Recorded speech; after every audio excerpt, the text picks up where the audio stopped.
Wilson Morales from Black from TV. How's it going? I'm good. How are you? Good. Last season, Gaal's going through a lot of things going on. As we said, as the season ended, she found out she had a daughter that's older than her. You know, she's dealing with Harry and his little situations going on. Tantrums. As we have a weekly series, which is great because it gives time for the audience to fester what's going on weekly. What are we getting Gaal in this season? We are getting her taking a bit more control, starting to understand a bit more what Harry was trying to do, maneuver a relationship with her newfound daughter. And she is in this new, they spend a lot of time in this new planet with all these new people that are similar to her and Salvor, and that's after losing her whole family, it's quite refreshing and nice to see that kind of familiarity. Are we going to see her be more like Salvor in terms of her confidence, her strength? Because there's a lot that each one can learn from each other. Of course, and I think they do both learn from each other so much this season. Gaal is still a lot more understated and a lot more pensive throughout, which is a very Gaal thing to do, but she also has to do it. She has no choice, and she needs to protect, her people and whatever it takes. And it's still Harry. Obviously he's still in the mix, whether it's good or bad. There's still more to, because he's more of a mystery. You don't know what you're going to get from him, and she can still learn a lot from him, depending on if she wants it or not. Am I correct? Sure, and I also do believe that Harry's learning a lot from Gaal this season, and it's fun to watch that dynamic kind of switch between who's got the power in that relationship. Mm-hmm. How have you evolved as an actress doing this show? Obviously, for a lot of people, they're getting to see you. They see you in more scenes, and they're getting to know you. And throughout the episodes, whether it's different writers, different directors, how's the show helped you out? I have done more on this show than I ever imagined I would do in my whole career. So that's already like, I'm so happy to be here and lucky that this is my first big job, and it's really shaping who I am as an actor. It's shaping who I am as a person. I'm learning every day, both on set and off set, and it is such a joy and a gift to have this experience. When did you know you were comfortable playing this role? Sometimes it's not the first episode or second episode, but it's more or less like, for some people, it's like, oh, now that we're renewed, there's commitment now. For all of us as an audience, we can now watch the show now because it's good. It says that the network believes in it. Sometimes with these shows these days, you don't even know after one season you're committed, and you're like, oh man, I'm never gonna see anymore. I get it. Yeah. But now that we're in season 2, we can play catch up and find out who you are again. Of course. Well, exploring it is great. Gaal is so different from season 1 to 2. And she's only going to evolve more if we have the opportunity to carry on telling the story. So it's really, really special. And I'm growing and learning at the same time as she is. So it doesn't feel so far away from me. But yeah, it's been such a joy. And like I said before, it's a weekly show, which is great because we can have a whole week to discuss what's going to happen next. So congrats on season 2. We look forward to seeing what's going to happen. And for those who are new, they're going to catch up on season 1. So we look forward to seeing more of you. Take care. Thank you. Nice to meet you. Wilson Morales from Black from TV. Lee, I was talking to David earlier, and I goes, when you're putting together the script per episode, do you let just Lee have all the fun? It seems like you're the only one that's kind of off script. You just he's like, no, Lee just has a humor with him that he just lets you work with it. Is that true or not? Well, I do find the character funny. I find the situation funny. Here's this man who believes he's the emperor of the galaxy. He thinks he can control the fate of trillions of people. That's pretty funny as far as I'm concerned. He thinks he's got, any of us who think we've got control over our lives is living in a fantasy. And there's Laura, who's got to be the opposite, because while you're doing your thing, she's got to keep a straight face going on. Oh, Laura has a lot of fun on set. I can very much attest to that. And Laura's having. So you look at that. That's the most we're seeing her on screen with the cheeks are all up. Yeah. actually in real life, I am a human being, and I Yes, do. yes, Yes, yes. I do. I wasn't typecasted as a machine. No, but we have a lot of fun on set. Yeah, we have a lot of fun. I think our character's dynamic we find very interesting. Yeah. And there's lots of different layers to it of this, very complex relationship between Emperor and And kind of the robot mother. and the heavier and kind of like more intense it gets, I think it's more fun for us. Like we enjoyed doing all of those scenes where they really kind of Yeah, each other. hate But each other. we're getting with Cleon. Cleon, he's fun to watch because at one point he's not afraid, but then in the back of his head he's always worrying about whether or not any of the other Cleons are going to go after him. Even though he has you right there, Laura, to protect him in some ways, he's still a mystery of sorts. Or is there more that we're going to get this season? Well, yeah, I think there's lots of different layers to him. I think that the thing that interests me most about Cleon is his ego, this like galactic-sized ego. Now, as you know, in my life experience, an ego exists under pressure. An ego exists with fear. They go hand in hand. Like there's a vulnerability that comes with someone who puts out this narcissistic energy that sucks all the oxygen out of the room. His is so powerful, it's sucking all the oxygen out of the galaxy. But and I think that comes from a fear of loss of control. Like he's terrified of losing control. And that's what I find compelling about the character, is that along with this, bravura and this kind of sense of he's going to be the hero and write his own destiny, there's this terror and this he's compelled to use violence, which is a fear-based action. And that's where you have Laura's come in. Obviously you're the opposite. You're the one that has to be all-knowing, no matter what the situation is, because you don't have any emotion. You're just kind of there as a robot, just kind of like sell it as it is. I think she's got quite a bit of I control. think she's very around this emotional. house. I actually do think she's created a sentience, and also that she does have she possesses emotions and kind of like reacts very strongly to things. But I think it's part of her power that she doesn't let everybody know what she thinks about things or how she feels about things.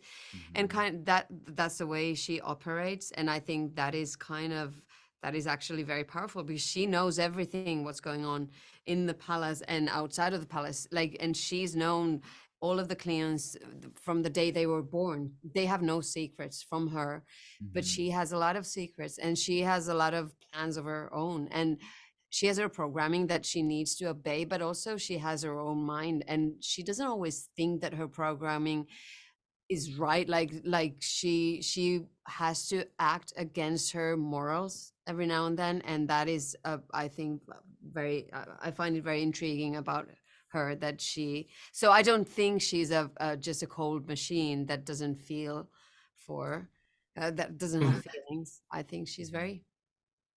Well, that's the beauty about a weekly series, is that there's, gives us time to fester as to what's going to go on each week and how these characters are going to evolve. So congrats on the season 2. Let's make it happen. We'll talk hopefully down the road, season 3, if you make it out. Okay, I hope so. Oh, I hope so too. Thank you. Take care. Wilson Morales from Black Film TV. Hey, Jared, how's it going? Hi, I'm good. How are you? Good. You're like the riddle on the show. We don't know where he's going. Either we're getting flashbacks of Harry's past, we're getting what we're seeing in the future. What are we getting that you can probably say at this point right now? The good thing about the show is that it's weekly, so you can't say everything. Well, I really can't say anything because it hasn't started yet. True. Yeah. What can you say? Can you give us a glimpse? Yeah, I'd say, I mean, this show obviously it's going to pick up on the storylines from season 1, specifically with Harry. We learn at the end of season 1 that there's 2 versions of the character, and the dramatic possibilities of that are explored. The thing I always say about shows is that, like, people get committed once they know it's been renewed for a season 2.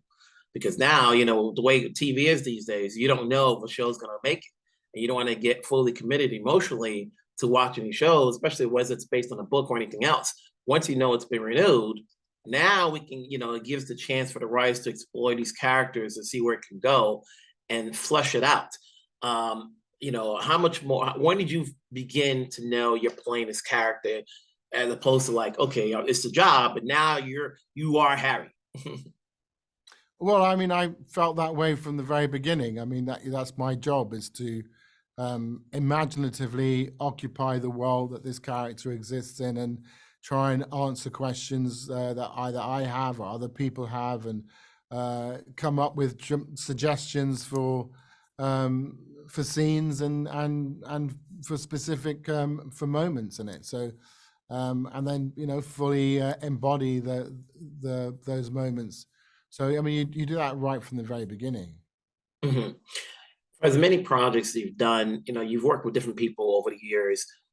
Are you still learning this game? You know, is there anything new that you're learning while you do this show that helps you as an actor moving forward? Yeah, you're always learning, always learning, always forgetting. You know, it never stops. I mean, the business changes as well. So, you know, I mean, you know, that just the way that this show is filmed, it is not filmed in the way that shows would have been filmed in the past, by doing one episode and then the next episode and the next episode. This show is filmed like a film. A movie is filmed in that you can be bouncing anywhere in the story, and on any given day, you can jump between episode 3 in the morning and episode 9 in the afternoon. You know, so yeah, it's very different. Mm-hmm. And then just going back to Harry, you know, it always seems like he's never happy. He's just always puzzled, you know, which is interesting considering his occupation. You know, is there much? Are we seeing the same from season 1, or will there be an evolution to Harry moving forward? Well, it's definitely an evolution, but you know, as is said many times, psychohistory cannot predict the actions of any one individual. So you're constantly being surprised by people. But the idea of psychohistory is it's not trying to make predictions based on the actions of one or two individuals, that it's trying to take a sort of deeper stance, stepping backward. We shall see. It's been a pleasure speaking with you. Have yourself a great day. Wilson Morales from Black Film TV. Hey, David, how's it going? It's going well. Thank you. You know, as I do these things on a regular basis nowadays, I always go, once you know you're getting a season 2, now we can get committed. Yes. You know, with the way streaming shows these days, you don't know if it's going to get past season 1. You know, and there's a lot of, and with this show, there's so many characters you're being introduced to, that like when you have a season 2, it gives everybody from the writers and the directors to flush out these characters. Yep. Take their time to see where it's going to go. That being said, you know, how long ago did you know you were going to get a season 2 to say, okay, now we can map it out to where we want to go? Should we proceed on? Well, because of the unique challenges of COVID, when we shut down, we'd only filmed about 3 episodes of season 1. And during that initial lockdown, I actually wrote or co-wrote the first 4 or 5 episodes of season 2 because we had nothing better to do. So we had half a season written when we went back to film season 1, but it wasn't, of course, greenlit until season 1 came out and proved to be successful for Apple. But that's the beauty of a season 2. We laid a lot of the expositional pipe. You know, we kind of explained, you know, who the large characters were and the larger concepts. And we were able to dig deeper into the characters and flip some of the characters on their heads. And that's the joy, the beauty of doing second and third seasons, is you can elaborate further upon those characters. Do you go back, having said that, you said you wrote, you know, half the episodes for season 2, seeing who some of the favorites were character-wise from the show, did you tweak anything coming to season 2? I feel like Lee Pace is just having fun. Well, absolutely. It's funny that you said that because we did one scene in season 1 that had some black humor in episode 4 of season 1, some very dark humor that to be honest, everyone was a little apprehensive about, like, can we do a scene like this in a very serious show? But Lee proved to be so good at it that I said, I want to lean more into that and play even more of the dark humor from time to time. I think the show's big enough that it can withstand that. And so turns out Lee's pretty good at comedy. And so, even though he plays a very serious character with Day 17, his comedic timing is very good. And I think that was one of the things that was really liberating about season 2. One of the other things is that Leah Harvey, who plays Salvor, turned out to be incredibly good at action. I mean, she used to be a dancer, or they used to be a dancer rather. And we just realized we could lean on her even more in terms of that physicality. So we ended up writing a lot more kind of action scenes for Salvor, and we knew that Leah would be able to deliver them. There's a lot going in there. We don't have enough time to go over every character, see what's going on. Sci-fi is always a mystery. With this show, it's like you never know where it's going to go, what's going to happen with the Cleons and so forth. But hey, the good thing about this show is it's weekly, gives us time to think and fester and see where it's going to go. So congrats on the season 2, and we'll talk down the road. Thank you so much.